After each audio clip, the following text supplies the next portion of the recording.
Yeah, green's forward and then red's back. Okay. And then you got a laser pointer if you need it to. Okay.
Well, good afternoon, everyone. Is that all the enthusiasm you're going to bring? Good afternoon, everyone. Good afternoon. All right, that's much better. Hello, and welcome to the opening panel for our annual American Dream Reconsidered Conference. We begin today by acknowledging that the land we gather on is the traditional, unceded territory of the Council of the Three Fires, the Ojibwe, Odawa, and Potawatomi nations. We honor with gratitude this land and the indigenous people who have stewarded it throughout the generations. Now, I wish to thank Roosevelt University alumna and former board chair Maurice Smith for his ongoing service and support of the program. The leadership of Maurice and the financial support from Blue Cross and Blue Shield of Illinois makes this conference possible. The American Dream Reconsidered Conference started about 9 years ago when I joined the university, and it is now in its 9th year and supported by Blue Cross Blue Shield. That generous sponsorship is enabling us to present the American Dream Award to 4 students every year. And nominations are usually accepted from across the campus, and nominees are reviewed and selected by the conference's planning committee. The American Dream Award recognizes a student's strong record of leadership, service, community engagement, and academic excellence.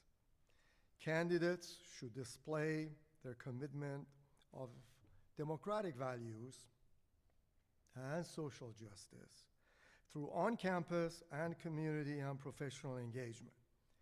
Each recipient received $10,000 in scholarships. So if our awardees are in attendance, I ask that you please stand when I read your name. This year, awardees are in alphabetical order. Rodrigo Estrada.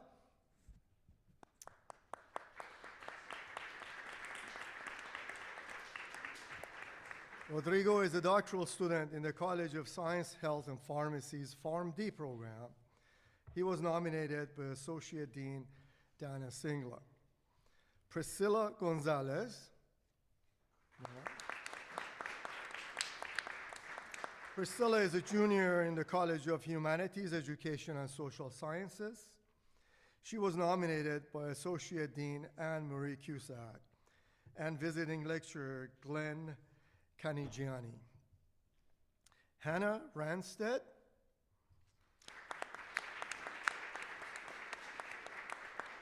Hannah is a first-year student in the Walter Heller College of Business. She was nominated by 4 staff and faculty members. And Aileen Sucido.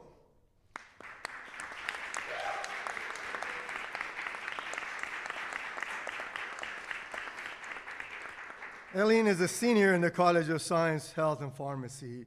She was nominated by Dean Kelly Wentz Hunter.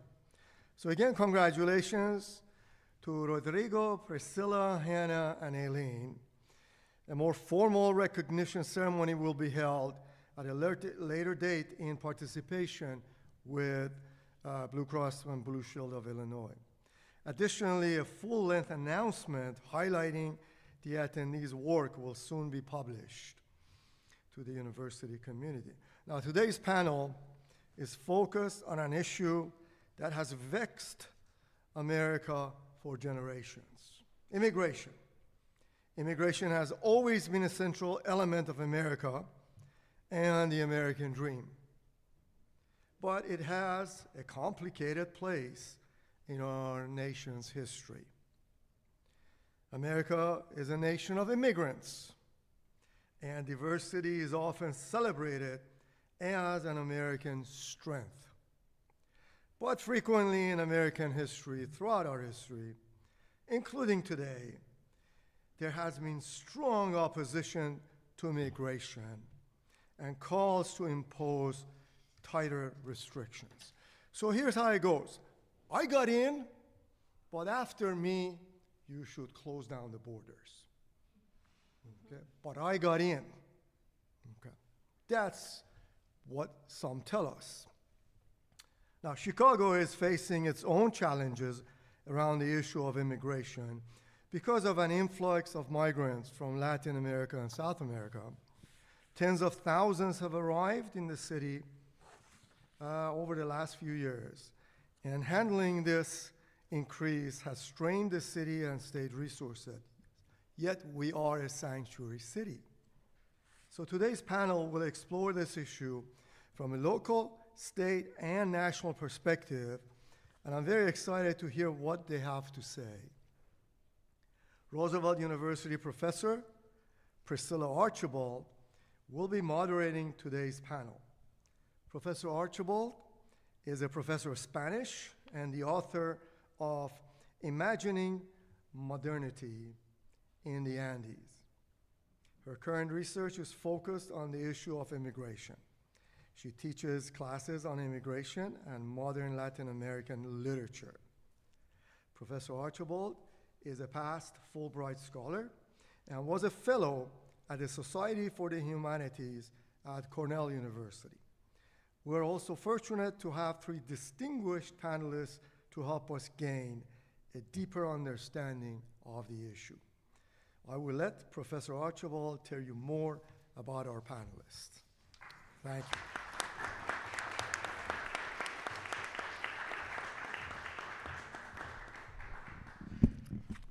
Thank you, Ali, for getting us started. The panel today is titled Navigating Immigration Issues in Chicago and Beyond in Today's America. And we have three outstanding speakers who have been deeply involved in the issue of immigration for a long time and are important actors in the city of Chicago.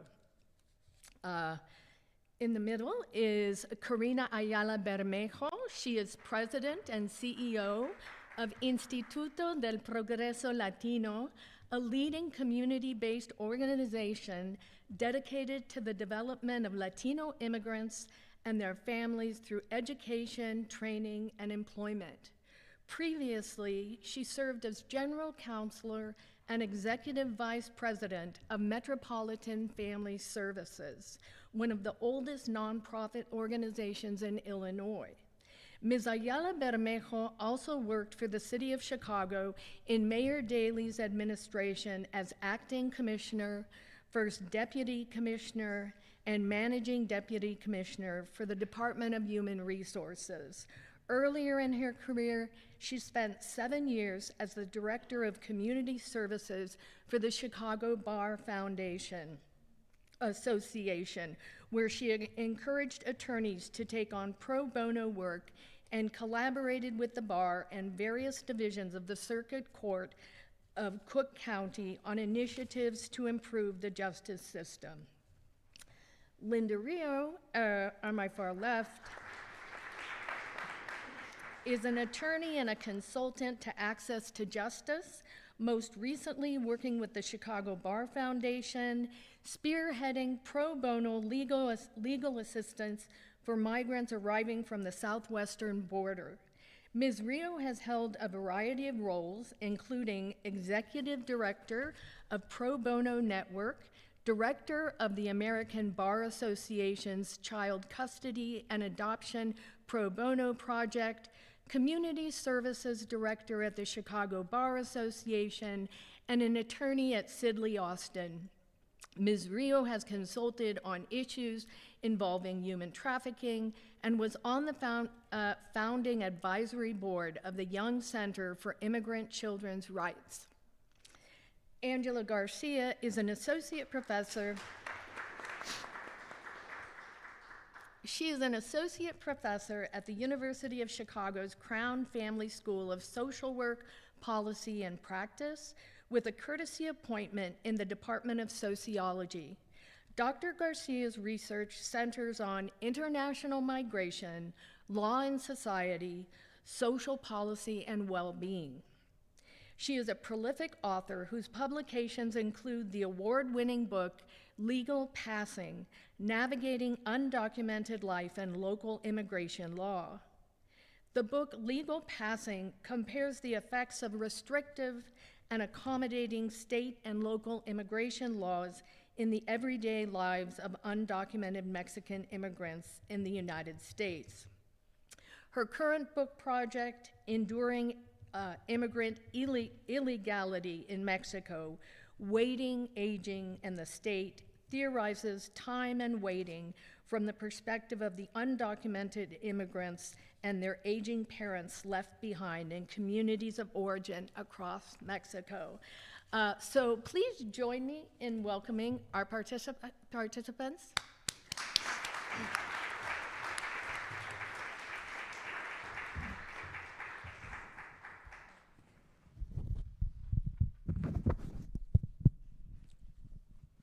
Okay, so let's get started. According to, can you hear me? Okay. According to official city reports, over the past 2 years, approximately 49,000 immigrants have arrived in Chicago from the southwestern border alone. Perhaps we could start today by highlighting the diversity of these immigrants, whether with respect to their legal status, method of arrival, any variable that would impact their experience. Karina, would you like to get us started? Absolutely. Thank you for the honor of being on this beautiful stage, speaking about such a pivotal topic of the American dream. I believe in the first slide, we have a dashboard that will give you a high-level view of where our immigrants or the numbers. So it's always good to start with numbers. And as you stated, the 49,343 lives have been bused here. And by frame of context, these individuals were shuttled from from the Texas border and Governor Abbott, right, as if they were chattel, and arrived in our doorstep, much like the way in other major cities. I think that the critical component I wanted to show here is if you look at the numbers from the placement down to police stations, those that are waiting at airports, those numbers have decreased close to zero, which you know firsthand since you've been living through this humanitarian crisis, that it wasn't too long ago, about this time last year, that wasn't the case. Right? So to your question of where, that tells you, things may be getting better from what you're able to see.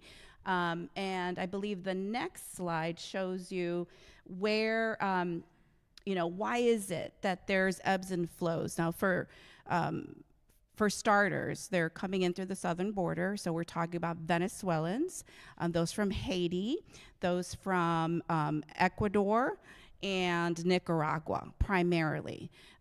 Recently, we've been seeing more representation of other countries, but those seem to be the top four. You'll see some ebbs and flows here, and it's telling you a story. What it's telling you on the bus landing areas, that the city of Chicago, in all its wisdom, has been a welcoming sanctuary city for a long time. There was a designated landing zone for those buses, and you see the spikes of when that was happening. Because there was no predictability of when those buses were coming, the city started to enact some policies and punishments to those buses that were arriving. So then you begin to see those red columns. That was around the time where they are no longer coming to the landing zone that's identified that would allow some type of coordination. Now they're going out to the suburbs, right? Now they're just dropping them off on the expressway, and that makes the coordination of all of this really incredible collaborative work that we're doing even harder. So that's the landscape of the conversation. Venezuelans really are the larger part, but that'll start to paint a picture of, it's not Mexicans, right? We've been here for a super long time. It is not the second or third wave of where we had Afghan refugees and Ukrainians. This is primarily Venezuelan, Nicaragua, Cuban, and those from Haiti. And Priscilla, if we can, I think the next two slides also break down a little bit too of what we're talking about. Oh, yes. This one has kind of the total numbers, the shelter totals, and then the staging area, which were the welcome centers and other areas that were specifically set up by Chicago. And as Karina said, the hope was that, our newly arrived migrant neighbors would be coming in that way. And then a lot of other things happened, and unfortunately, in very inhumane ways, they were just dropped off everywhere. So these are the numbers that came into the shelter. What these numbers don't reflect is that a lot of folks came who did not even end up in city shelters. And so there were people who were staying in the suburbs. There were about 50,000 migrants who came through the southwest borders, and about 30,000, I think, are accounted for with these numbers. But that does mean that people found families. You may know of people who took migrants into their homes. So not everybody did end up in a shelter. And they also ended up in other parts of Illinois, which we don't really, hear as much about. So there were a lot of folks who didn't end up in the shelters, but they came in, as you saw, in such large numbers that it was really difficult for the city to kind of absorb and handle it. And as you know, in addition to shelters, police stations were housing migrants, and there was, at this peak that we see, it was a crisis. It was a crisis that everyone was feeling, including the migrants who were told that they were coming up here because Chicago had set up all these services and that they would immediately get jobs. And one of my colleagues was down there in January and was watching what people were being told, which was completely inaccurate. And many people asked to go someplace other than Chicago. A lot of people wanted to go to Florida. They had family in Florida, they had family in other areas, and they were not allowed to do that. They were specifically told that they needed to get on this bus or this airplane and come to Chicago.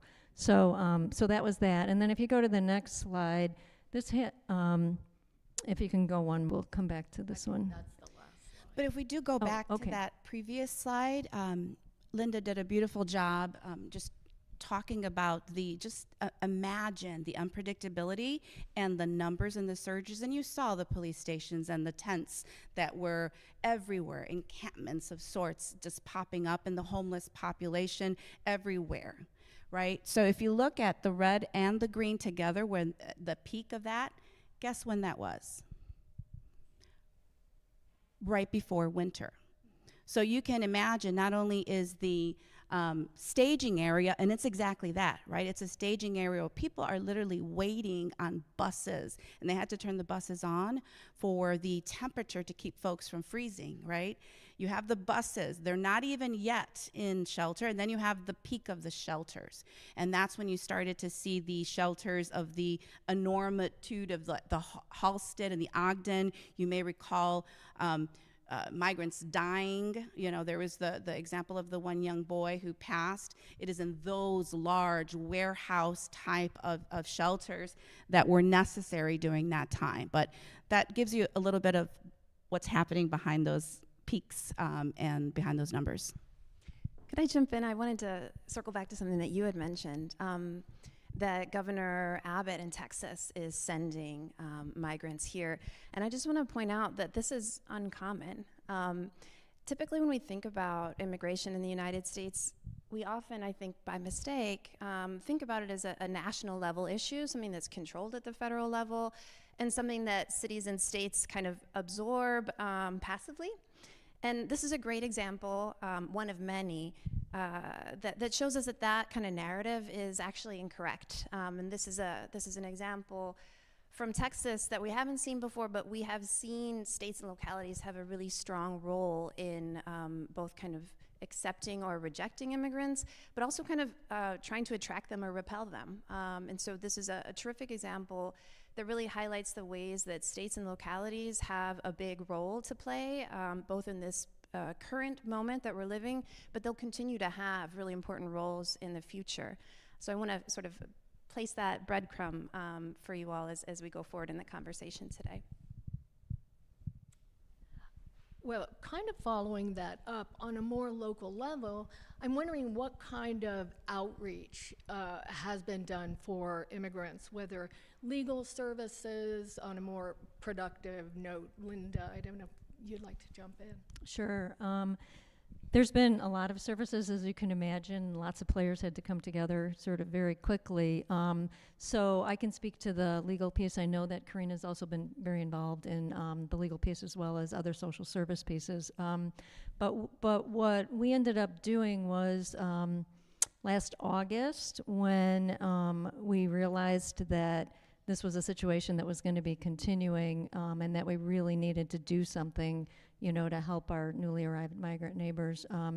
We worked with all the levels of government, federal, state, city, lots of nonprofits, lots of philanthropic groups, lots of private entities, to sit down and figure out what do people really need. So a number of legal service options were set up. Primary one was a mass workshop that we set up right down the street at one of the federal buildings, where we were helping people process something called temporary protected status and employment authorization documents. So every single migrant I met, their primary desire was to be able to get a job, support themselves, support their families, and move out of the shelters. And at one point they had to move out of the shelters because the city implemented a 60-day maximum stay for a while. So you know, they wanted to get to work, you know, they wanted to start being productive.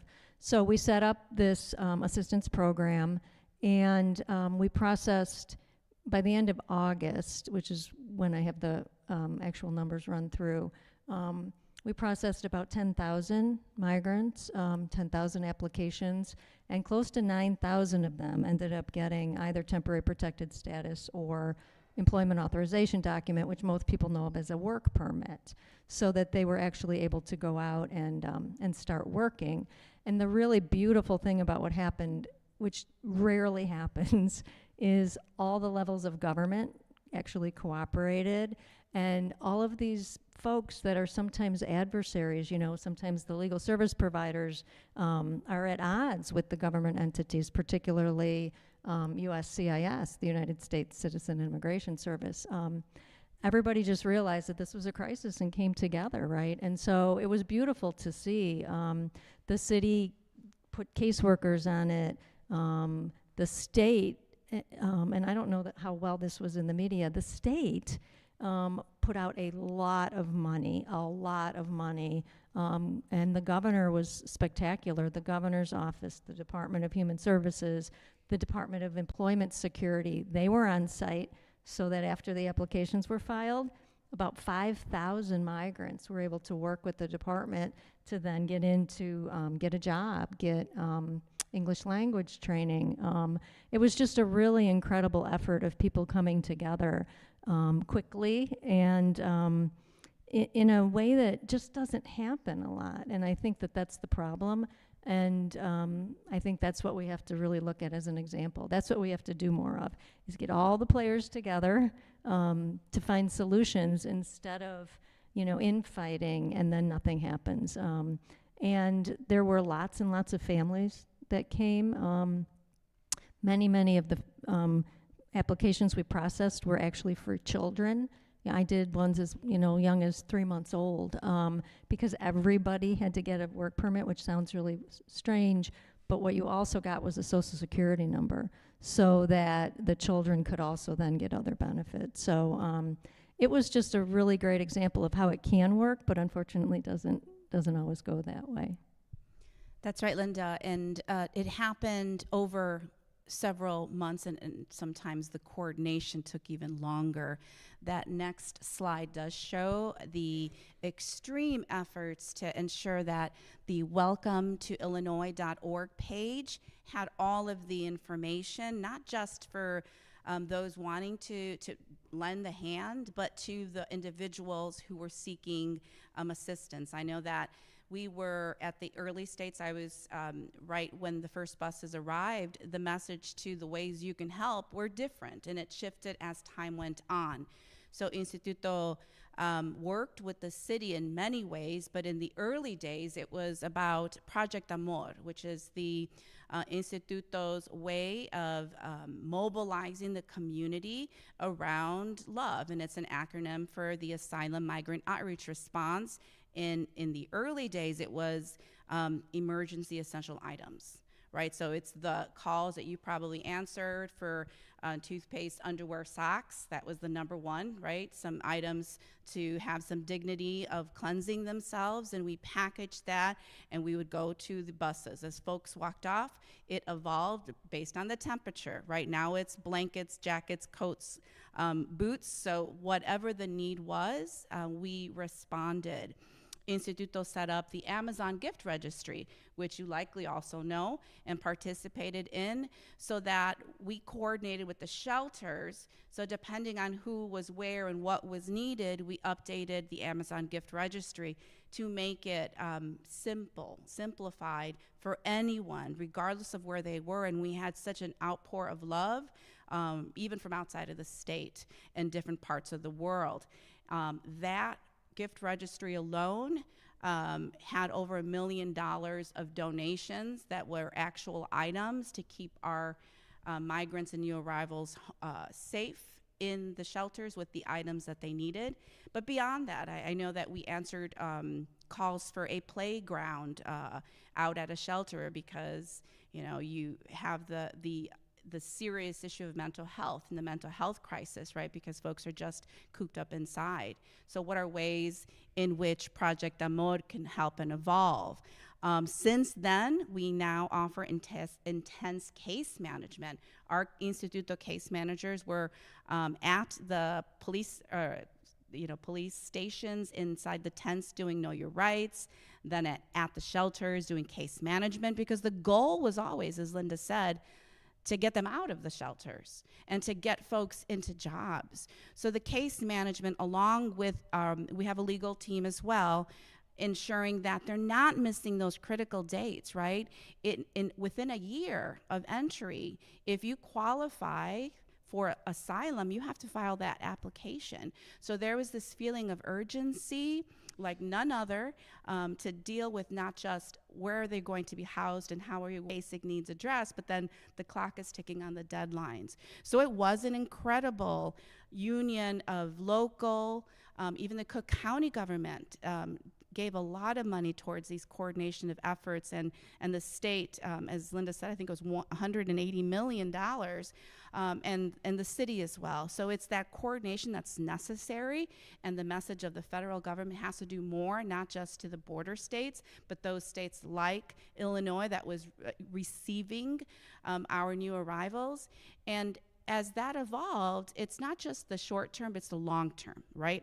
Instituto is not a newcomer to working with the undocumented population, and it's about some will get a work permit, but what about everyone else, right? What can we do to ensure that everyone is offered an opportunity to live a dignified life, and from there, addressing the legal and hoping, right, that we advocate for some change in policies and legislation, and we'll hear more about that. But I have, this is both personal and very much a my life's mission, to be able to walk with the undocumented population, new arrivals and immigrants, and it is really at a critical juncture in our history, and we want to be on the right side of history.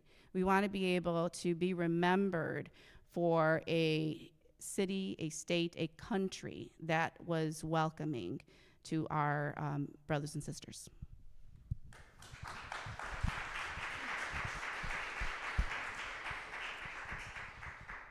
Well, perhaps we could follow that up, and it would be great if you could share how you got involved in this topic, what drew you to it, personal stories, education, and perhaps how students could also get involved, or people in the audience.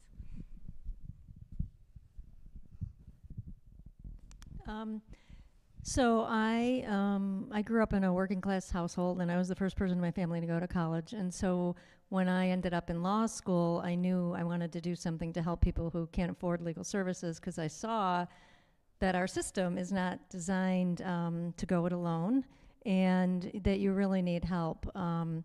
And then once I was starting to work on immigration issues, I saw that that system is really, really not set up for people to go it alone. Just on a lot of levels, the complexity, because it's all so patchwork put together, just because of how immigration legislation and laws work in this country. And then once I started doing that work and meeting people one-on-one, what I realized was that once you know people, the stereotypes in the media leave, and the humanity comes in. And so I've worked with people who have been in horrific situations, including our recent migrant arrivals. The folks who are coming from Venezuela are leaving a really horrible situation. And I think a lot of people often think, or what you often hear in the media, is that people are, coming to the land of milk and honey. And what the actuality is that they're leaving war and poverty, and 91% of people in Venezuela right now don't have access to sufficient food or health care. I think 40% of people in Caracas have been the victim of a violent crime.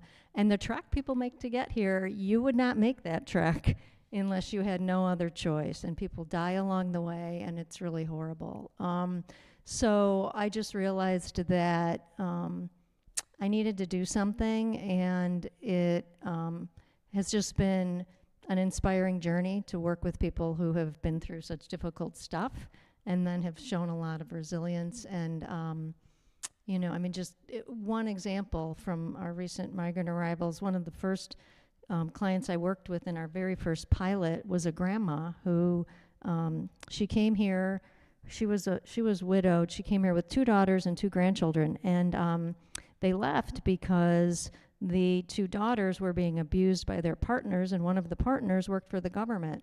And so they tried to reach out to get assistance, and they were told that if they reached out again, their lives were threatened. And so they had to leave, and they made this trek, and along the way, they were the victims of violence. One of them was stabbed, all their documents were taken, and they get up here and they get to Texas, and they got separated. The mom and one granddaughter get sent to a shelter in Chicago, and the other daughter and the other granddaughter end up at O'Hare Airport. And so, how could you not, want to help this family? How could you not want to help them get back together, which is the first thing that we did, and help them form a life here? So it's the individual stories, I would say, that are just so compelling, but also the resilience of people, and what you gain out of that is just priceless. That's beautiful, Linda. I wholeheartedly agree that the measure of success is grit. The tenacity and the stories of resiliency are like nothing you've ever experienced, right, that we've had in our generation. For me, I do what I do because my parents were migrant farm workers. My parents, I was born in Mexico, and my parents did the most dangerous of jobs, working in Salinas, California. My dad wore a pesticide machine and would do some of that, and my mother would pick crops, and we could have been indentured servants, right? But luckily, my brother was literally born on the fields of California. And if you follow immigration laws back then, the ability for an American child allowed our family to be able to adjust status. And the story of how my mother and father came into the country is so traumatic, even for my father to retell it.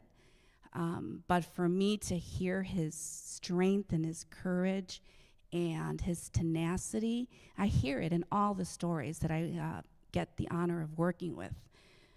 It is that you get to a point where you decide that you must continue living, and living is freedom, and freedom to have your opinion, to be able to reach the American dream that for you might be a house and a white picket fence with 2.5 children. But for my father, the American dream was to be free.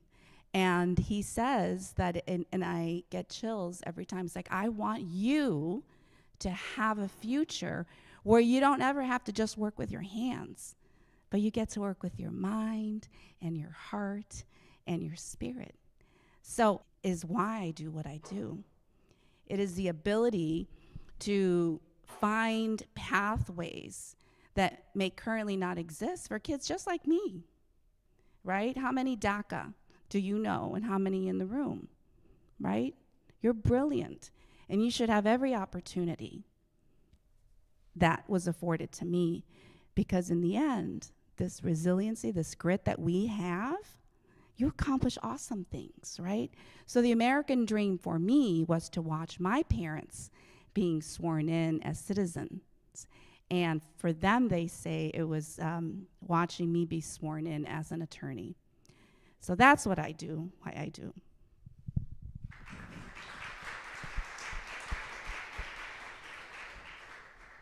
Well, you've made it very hard for me to continue. So I'll take you way back to the 1930s, okay? My dad was born at the outset of the Spanish Civil War, and they were born in a town that was attacked pretty heavily by the fascist forces. And my dad left Spain at age 12, and guess where he went? He went to Venezuela. Because Venezuela used to be a really rich place, and in fact has quite tight ties with Spain because of colonialism and post-colonialism. And my father landed there, and then sort of made a journey, as many migrants do, ended up in St. Louis, Missouri, where he met my mom. And so the idea of migration has always been a part of the family, but also the idea of migration not always being a choice, which is very much what we're talking about today. In every migration, there's an element of force, and in every migration, there's an element of autonomy and agency and decision-making. And that sort of lived with me, but I never played it out in my everyday life or what I thought I wanted to do when I grew up. Until I went to college and I needed some money, and I started teaching English as a second language. And I connected with this group of students that I had. These were all young adults who were working. Turned out they were all undocumented, working in kitchens and different areas across the city of Denver, where I went to college. And in the classroom, we became more than just teacher and students. We became friends. We would go out after class together. We would hang out. I visited them in their homes. They visited me in mine. And I learned about documentation status and how important it is, and the doors that it can open and the doors that it can shut, and how difficult it is to change status. If you are undocumented in the United States post-1996, it becomes very, very difficult to adjust status while you're still in the country. And this was the situation that my students and then the folks that became my friends were facing. And I was just in college, as you all are, studying English literature and Spanish. And I realized that I didn't really have the tools to understand immigration status, immigration, like any of it, beyond what I was learning from my students, but I wanted to understand it in a kind of broader way. And so I decided to major in sociology so I could understand, the social world around immigrants a little bit better. And, then I went to school for 20,000 more years, and I've decided that this is, the issue that is of interest to me, not only kind of igniting my scholarly brain, but also connecting with things, that I learned being in an immigrant household and growing up in that space, and also walking through the world. A lot of people will say to me, how is it that you know undocumented people? And I'll say, well, so do you. You just haven't connected with them yet, and you haven't exchanged stories yet. But I'll stop there. That's kind of what brings me to this space.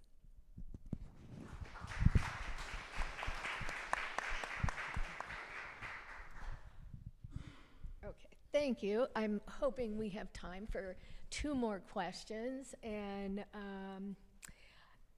this interests me so much. How does misinformation this issue?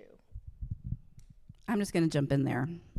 So how many of you heard the myth that immigrants just come here to take our jobs? Okay. So you are scholarly enough to know that when there's more individuals coming in, there's more spending, right? Businesses do better, right? So when people are employed because businesses are doing better, people then consume more, creating more jobs. Let me emphasize that, creating more jobs. And for those that, let me pose this out. Where do you think most of our undocumented or immigrant population works? Anyone?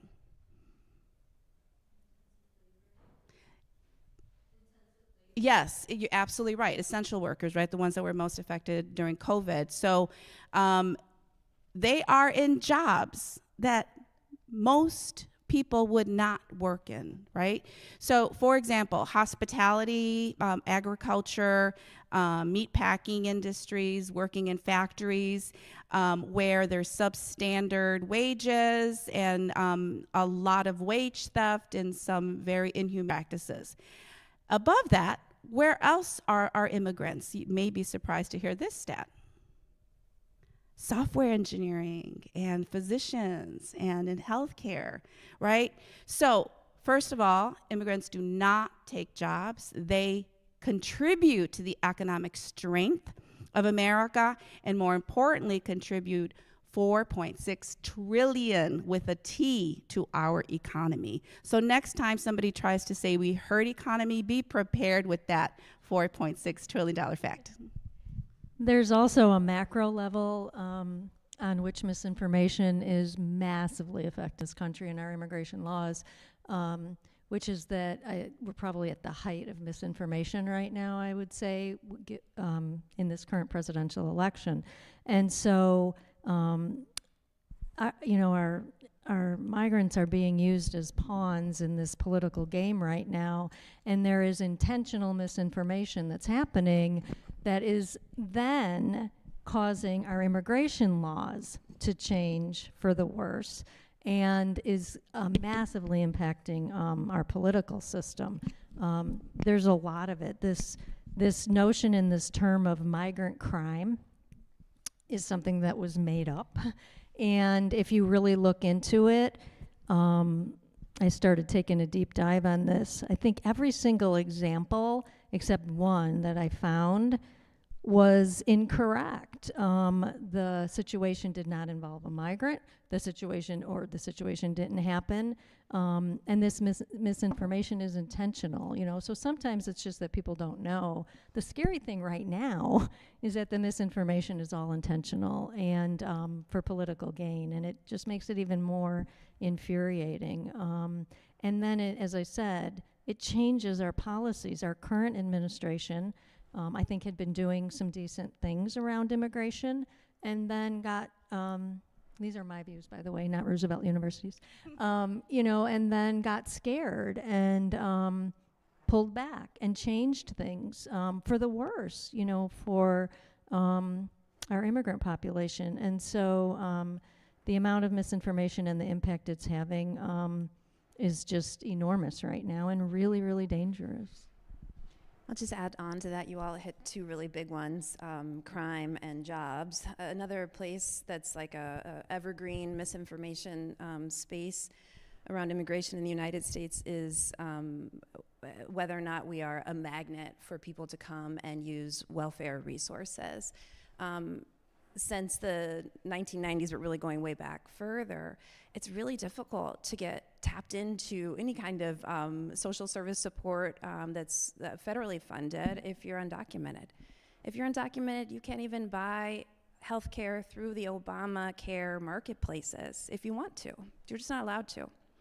You can't qualify for Medicare, you can't qualify for Medicaid, and all that money and tax dollars that you mentioned that is generating into the US economy, you're not gonna get that back in Social Security if you make it to retirement and you stay in the United States.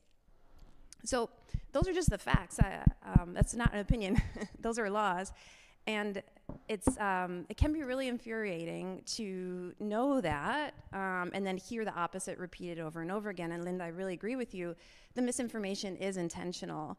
And my question is, how can we intentionally inform, right? Rather than intentionally misinform. Like, how could we do that backwards? I think about that a lot in my classes, the ways that I work with students and the ways that we try to connect with community partners. And I think that's one way, but I would just sort of pose to all of us as a challenge, if we're identifying misinformation as a big problem, what can we do to kind of course correct in our everyday lives, but also as our professional selves, in our homes, gathered around Thanksgiving's coming up, you will hear misinformation at the table. How can you address it in a way that opens conversation? And I think the fourth huge myth is just come here legally. Why are you sneaking in? Just come here legally. Well, those laws have changed. And for those that want to enter legally, may have a wait of 30 years. So tell me how a family is expected to be separated. Many of them are. Right, we have decades of undocumented population immigrants in our community, and they have absolutely no path ever to be able to adjust status or be reunited with members of their family in their country of origin. For example, I have over 190 first cousins in Mexico, and for a while there, my father couldn't go visit. He missed his mother's funeral for fear of them not being allowed back in. So when you hear just do it the right way, there's some countries of origin that are strategically pinned for a bar of entry or a very limited amount, and it's like winning the lottery. Okay, thank you. One last question, kind of a combination of a question. What ideas do you have for better policies to address this going forward? And also, can you speak to the possibility of a cross-border cooperation? And you can take either side of that question. I think I'll take the first part. I think one thing we really have to do is stop being a reactionary country and start really having people who know about immigration and its history making these policies, and not having it be a political hot potato, because it's a mess right now. And it's a mess in part because we never stand back and look at immigration is a positive thing. That's the lens we need to have. Immigration is a positive thing. This will never be a country with open borders, right? But what policies and laws can we put into place that will work with our economic needs, with our cultural needs, that are positive, and then stay with those? If it changes with every administration, or frankly within an administration for political reasons, we're just never going to get to where we need to be. So I think we need to step back. And the last thing I'll say, and again, these are my views and not Roosevelt University, our country's immigration laws have a lot of inherent racism in them. And so we need to address that. We need to do something about it, because frankly, when the war between Russia and Ukraine broke out and we had a lot of Ukrainians coming to this country, lots of resources showed up, lots of sponsors showed up. The federal government put things into place that they're not putting into place right now. So that's my personal opinion on that.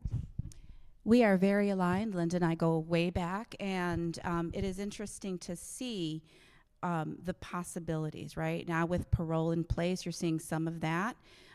There are some pieces of legislation that are on hold in the courts. For example, the ability for a citizen with mixed status, a undocumented spouse and or stepchildren, there is this pathway that was opened up for those individuals to start the adjustment process, but our Texas versus Homeland Security has it frozen in the courts to then there's a stay on that law. Applications are being submitted, but there's a halt, and we'll know the future of that closer to November 8th. But it is the ability for us just to break down the barriers even temporarily and focus on the sanctity of life, really focused on the making it a possibility so that families can stay united. One of my, I think, proudest moments at Instituto is to assist in those reunification efforts, to be able to reunite families that haven't seen each other for decades. I think it's absolutely pivotal. We'll see where we land on that specific parole in place for U.S. citizens and mixed status folks, but you all have the power. I know that Roosevelt and the president does a great job at making sure that you all exercise your muscle of voting. So we're counting on you. You're our generation of change. So what we can do is really empower you to give us the solutions, because you all have them.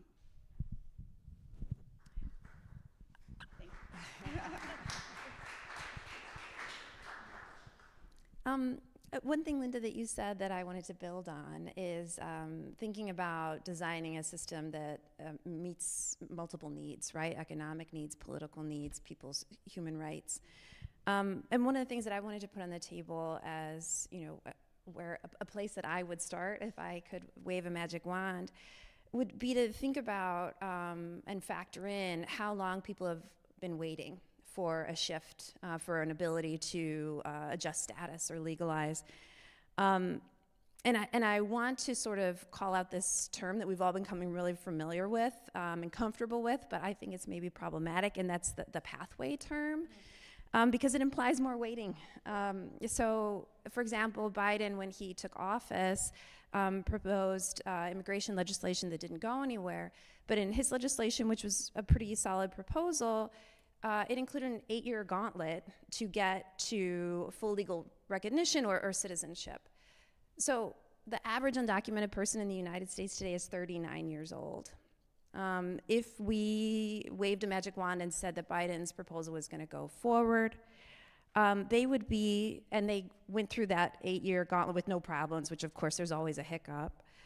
We would be looking at someone that's naturalizing at age 47, after about 23 years of undocumented life in the United States. That's just too long. That's just too long. If someone's been here, the average time that undocumented people have been here, not the new arrivals, of course, but folks that have been here for a long time, is 16 years. So if in 16 years, we can say like, oh, you haven't gotten, kept your nose clean and you've dotted the T's, you've paid the time. I mean, what more time do we need to vet someone? So I would suggest that we really think carefully about time and meeting people where they're at around questions of time and their age. That's for folks that have been here for a really long time, but of course there's new arrivals and they're gonna have different needs. Young people are gonna have different needs than someone that is nearing, ideally, a time when they could stop working. And so what I would push our elected officials to do, and all of us to kind of keep front of mind, is to really think about the life course stage where people are at and like where policy is gonna meet them. If someone gets work authorization but they're 85, okay, but maybe a little bit of support instead of work authorization to like make rent every month would be a better use of investing supports and resources to that person. So considering time and age, I think, will be critical. Okay, thank you very much. Now, we're going to turn it over to students for your questions. Before I do, I want to let you know that Angela will be out in the lobby and signing books. So she has a number of books to give away. I'm not sure how many, but okay. Please raise your hand if you have a question, and I will work the mic down toward you. I have the mic, so I can. Oh, you I have can a take- mic. Oh, okay, thank you.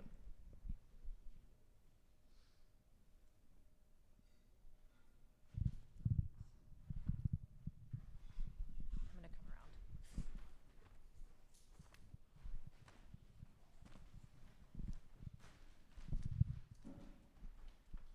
Thanks. First of all, thanks for coming out here.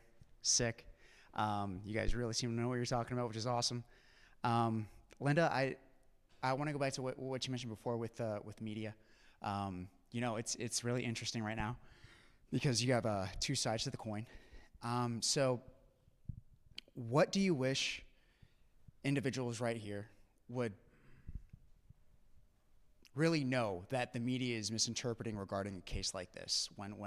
When those buses started to show up from Texas, what were some of the key factors that stuck out to you? And this is to both of you as well. What are some of the misinformation that the media really sparked out there that you wish was corrected? And by all means, take the time here to correct anything that may have been wildly misinterpreted. This thing called migrant crime, I think, is a really big one in my opinion. But another thing would be that the situation at the border, I think, is really different than what people think that it is. And I think that what we need are resources at the border that, help people as they're coming in. And instead, what we get is sort of this, political hot potato. So I would say that I think what the media portrayed was that the situation at the border was like untenable, and that the border states had no choice but to do this, when in actuality that is not what happened. There were services. People could have gone, as I said, I don't know how many people I talked to who said we had family or a sponsor in, X city, and yet we were told that we had to come here. So I would say, I think a big piece of a misinformation was that, that people didn't have other places to go, and also that they, that there wasn't more that could be done at the border to help people before they were just sort of carted off everywhere. And that was purely a political move, just no doubt. So I would say that those are, I think, two of them. Even before they get to Mexico, that arduous pathway that they have to go through, part of the misinformation was the ones that the coyotes were sharing, right? Give me, $2,000 and I'll take you to the land of the free where you'll have a home and everything will be handed to you. And that just, activated this criminal coyote schemes that were stealing people's money and really harming our migrants and setting them up for disaster. So there's that, and obviously the ongoing, we are all criminals, murderers, and unintelligent, and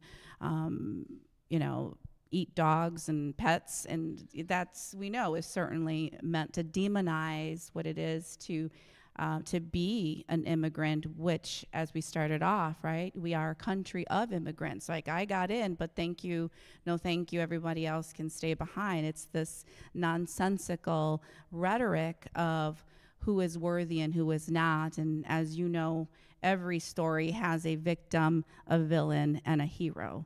So it's intentional for us to be we want to be the hero, so we need the policy and the laws to allow that to happen. I would just add, with this current case and migrants arriving to Chicago, that these folks are mostly asylum seekers. They are following the law. They are seeking out asylum in accordance to U.S. law and international law. So I know that there's the idea of lawlessness at the border, but by and large, these folks are mainly trying to follow the letter of the law because they actually have a way forward. And many of them literally got something called CBP1. There's an app, that was set up. So many people went on the app, they got an appointment made, they crossed at, an official border crossing, and you never hear about that, you know what I mean? You just hear about, and the people who are not doing that, as Karina said, there's these coyotes who tell them, no, you should cross at the river, which is incredibly dangerous, let alone not the right advice.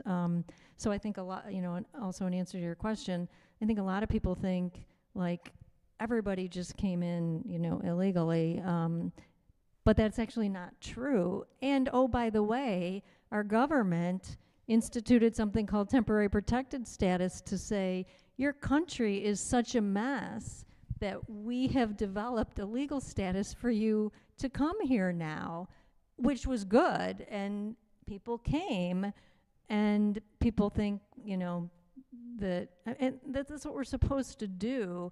It's exactly what people did, and then there's this big reaction, as I said. It's very reactionary.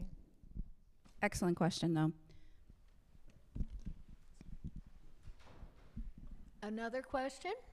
So obviously there was this crisis and, overwhelming numbers of people coming in at the beginning, and people were doing their best, but obviously it was overwhelming. What are some of the biggest lessons learned from that early crisis, either for future crisis situations or just for handling our normal immigration?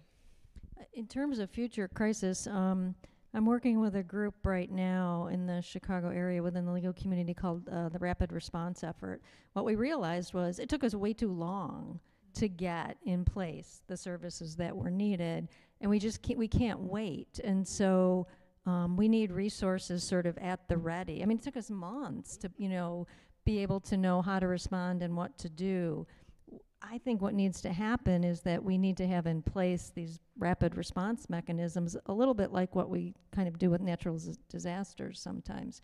But we need to have all of the players cooperating all of the time, not just when there's this big crisis like there was here, so that everybody's ready to just, jump in right away and be there, because it was all exacerbated by the fact that, like, nobody was ready. And the other thing is, it becomes this political hot potato, even between like city, state, and federal, the levels of what was happening with the government. And, just stop having it be so territorial and trying to get credit, and really look at the people that you're trying to serve.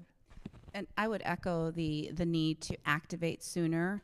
We had systems in place when COVID happened for contact tracers and this model of promotores de salud and community healthcare workers. Like, that's the solution to be able to activate quickly. You have to have folks in the community that could be ready to share information, dispel the myths, and really focus on getting the information out there. I have the honor of serving as the chair of the New Americans Advisory Council appointed by the mayor, so I was able to get information and push it out. I think the lessons learned are that we have to prepare for any national or disaster situation in the affirmative, have places ready to go. We have the warehouses rented, so make sure that if anything were to happen in the future of a global pandemic and or any crisis in between, that we're ready to respond. And we still need to focus on long-term solutions for, let's say, workforce development. There was a platform that was being created. I don't know if it's finished, but wouldn't it have been wonderful at the time of intake, while there's the legal assessments going on and some more of the basic needs, that there also was a match of skill set, right? Because we know that there's a varying degree, and now that they have the work permits, it's almost backwards. We're going back and saying, what would you like to do? Instead, we should be pairing that skill set, and all of the employers were lined up. Like, we need to hire 50 folks. Who do you have? So the ability to connect the systems a bit tighter so that employers and skill set can be matched. Workforce development is an area that I'm very interested in, one that Instituto provides. So we are cranking out the work authorizations, but you're in a bit of a bottleneck to get everyone employed, and I wish we would have thought of that sooner to connect it more readily and getting folks to their number one goal, which was go to work. I think this is so interesting because you all are so plugged in. And so I want to say something like taking a step back and looking outside of Chicago and kind of across the U.S. It's really interesting how Abbott and Texas strategically chose cities that, wear proudly the fact that they're welcoming cities or that they have some kind of sanctuary ordinance. Obviously, that was intentional. It was a poke. It was a punch maybe to say, okay, you're so welcoming. What are you going to do? And I think in many ways, cities have done a ton, states have done a ton, and it's also sort of pushed us to think a little bit about what do we mean when we say we're welcoming? Who do we welcome and how do we decide? Cities like New York that have a right to shelter legislation, which makes it means that they have to shelter everyone. Massachusetts, I believe, is also right to shelter. I think it is pushing us to kind of consider that if we say we're welcoming, we need to have the means, the resources, and the spirit of welcoming. And kind of regardless if folks are coming from Ukraine or Venezuela or wherever they might be, right? We know that migrants are people. They are, the same person that they are in their sending community that they are in their receiving community. And so we should probably put our money where our mouth is in that regard. Okay, I think we're going to have to stop there. If you have questions for Linda, Karina, or Angela, you can find them out in the lobby. That was such a wonderful discussion. Thank you for sharing your knowledge and experience with us. Join me in thanking our guests.